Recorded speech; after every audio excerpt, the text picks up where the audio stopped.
direction. Number 1. Read all the text. Number 2. Record into video version. Number 3. Sub it to YouTube. Number 4. Give back the link of YouTube to my best. Number 5. Record proof of paste for the slide or subtitle of the text. Let's get started. Part 1. Read this text correctly. You don't have to be French to enjoy a decent red wine. Charles Josselin de Carouse used to tell his foreign guests whenever he entertained them in Paris. But you have to be French to recognize one, he will add with a laugh. After a lifetime in the French diplomatic corps, the Count de Carouse lived with his wife in an elegant townhouse on Quai Voltaire. He was a likable man, cultivated of course, with a well-deserved reputation as a generous host and an amusing raconteur. These evening guests were all European, and all equally convinced that immigration was at the root of Europe's problem. Charles de Carouse said nothing. He had always concealed his contempt for such idea, and, in any case, he had never much cared for this particular guest. The purse of red Bordeaux was being served with the bill, and one of the guests turned to the Carouse. "Come on, Charles, it's simple arithmetic, nothing to do with race or color. You must have bags of experience of this sort of thing. What do you say?" "Yes, General Bags." Part 2. Read this word correctly. A fan, a postcard, a pencil, a passport, a pen, a passenger, a peer, a policeman, Peter, a newspaper, poppy, a pepper pot, Paris, a spoon, empty, helpful, stop talking, upstairs, play, brush, waited, clean, laugh, painted, snow, push it, shouted, close, watch it, wanted, peel, danced, landed, studied, walked, departed. Part 3. Read and compare between two words. Pin, bin, pan, ban, peer, bear, cap, cup, cap, cup, hook, pop, poppy, bobby, tore, door, tarts, dots, cart, cart, ride, ride, train, drain, trunk, drum. Part 4. Read this song text correctly. She was walking lazily, but a fierce April sun was directly overhead.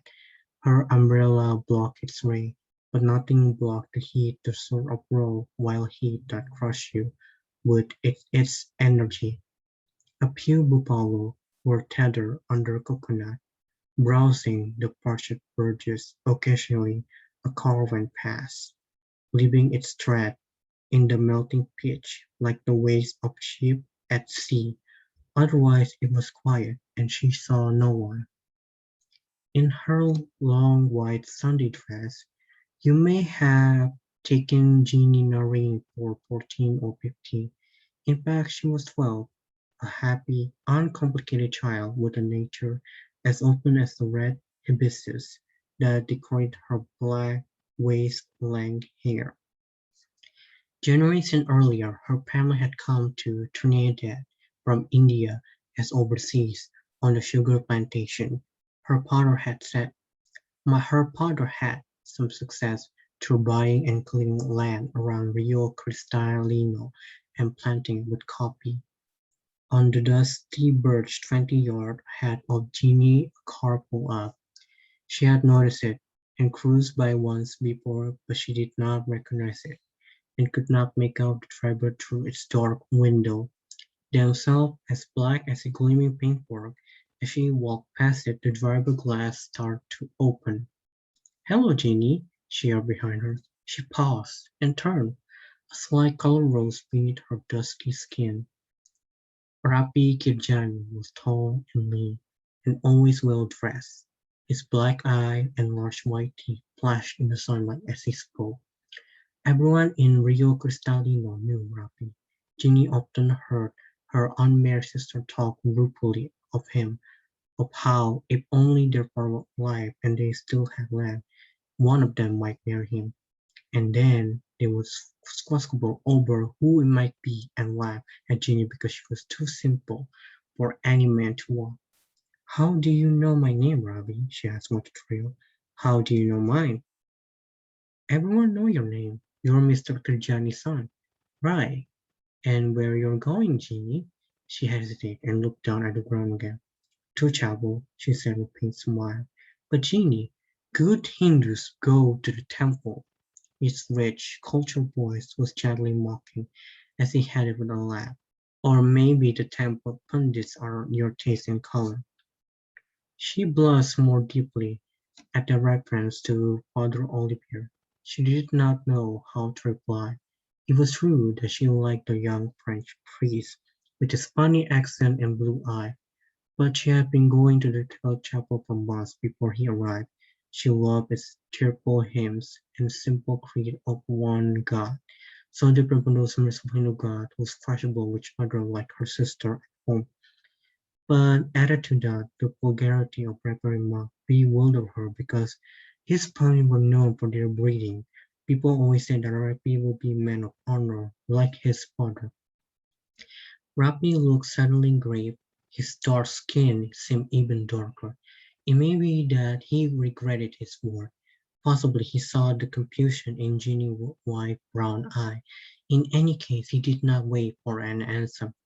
"Can I offer you leave to chapel in my 21st birthday present?" he asked, putting his glasses back on.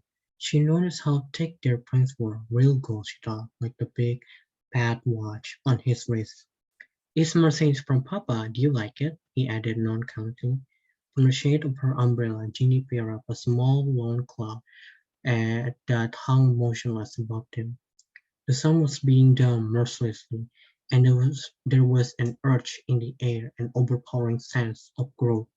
With a with a handkerchief, hander, hander, handkerchief, she wiped the sweat from her forehead. Ravi gave a tug at his collar. "It's an air-conditioned genie, and you won't be late for chapel," he continued, reading her mind. But chapel must be in the last thing on Ravi's mind when Jeannie, after a moment's hesitation, accepted this offer, for he drove her instead to a quiet sugar field outside the town, and there, with the Mercedes concealed among the sugarcane, he introduced himself into her. Jeannie was in a daze. Young she was, she barely understood what was happening to her. The beat of calypso filled her ears, and sugarcane toward her over the cold draught from the air conditioner lay against her knees. Afterward, clutching the ragged flower that had been torn from her hair, she lay among the tall, sweet-smelling canes and sobbed until the brief tropical twilight turned to starry night. But she told no one, not even Padre Olivier. 2 weeks later, the little market town of Rio Cristalino was alive with gossip. Rapi Kirjani had been promised the hand of Sunita Murpalani. Like the Karjanis, like the Kirjanis, the Murpalanis were established Indian family, one of the wealthiest in the Caribbean. But while the Kirjanis were diplomats, the Murpalanis were a commercial family. They had made their fortune during long before the collapse in oil price had emptied their customer pocket, and now Murpalanis souls were scattered to Trinidad and some of their other islands. Prudently, they have diverse into banking and insurance, and as a result, their influence was felt at the highest level. It was benevolent influence, of course, never abused, for people always said the Murpans were a respectable family and well above reproach. They had houses in Port of Spain, Tobago, and Barbados, as well in England and India, but their main residence was a magnificent, sprawling colonial-style mansion just north of Rio Cristalino. The arranged marriage would be a social event of the following year. When Jeannie heard of Rob's engagement, the loathing she had conceived for him grew into a sort of numb hatred. She was soon haunted by a longing to repay that heartless, arrogant brute. She would give anything to humor him, to see that leering, conceited grin wave from his face, but outwardly she was aloof. On weekdays she went to school, and on Sundays she went still to part of your afternoon service. Girl, you sure does a lot compared to that reading, her mother would say her each time she came home from chapel. It's not really, he's a man of God. That is my big child, but don't forget, he does be a man first. The month passed, and she did not see Robbie again. Then it rained. Although August, the rain hardly stopped. It rattled persistently on the galvanized roofs until you thought you would go mad with the noise. And if it stopped, the air was as sticky as treacle, and you prayed for it to rain again. Then one day in October, towards the end of wet season, when Jeannie Pan was celebrating her only brother's 18th birthday, something happened that she had been dreading for weeks. She was lying in the hammock or balcony, playing with her 6-year-old nephew, Penny. Suddenly Penny cried, Jeannie, why are you so fat? Throughout the little prime house, all she wished to stop.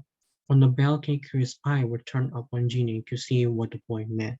God have mercy on you, Virginia. Watch the shape of your belly, cried Miss Marian, applauding with indignation and pulling her indoor, away from prying neighbor ears. Her voice was so loud and hard, and there was a blackness in her eye like in the blackness of skies before thunder. How could she have been flesh? She cursed her breath, and harsh question burst from her lips.